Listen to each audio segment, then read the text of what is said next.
Pemirsa, pada musim hujan, volume sampah di Kecamatan Ilir Timur 1 Kota Palembang mengalami peningkatan yang signifikan.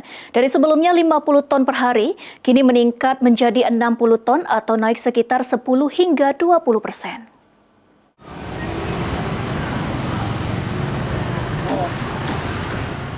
Musim hujan memberikan dampak terhadap meningkatnya volume sampah di Kecamatan Ilir Timur 1 Palembang. Hal itu disampaikan Kepala UPTD DLHK Ilir Timur 1 Palembang, Yepi Aprizal.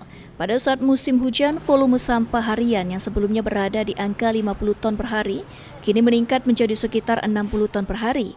Kenaikan volume sampah tersebut didominasi sampah rumah tangga, terutama sampah organik dan material plastik yang terbawa aliran air hujan dari permukiman warga.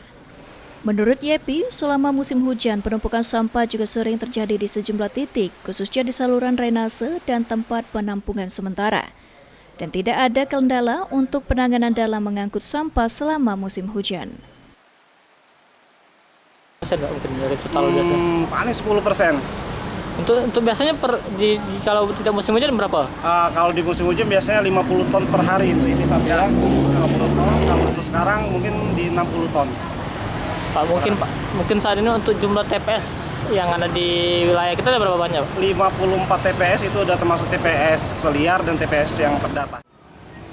Jumlah keseluruhan TPS di Kecamatan Ilir Timur 1 sebanyak 54 TPS yang terdata sudah termasuk TPS liar.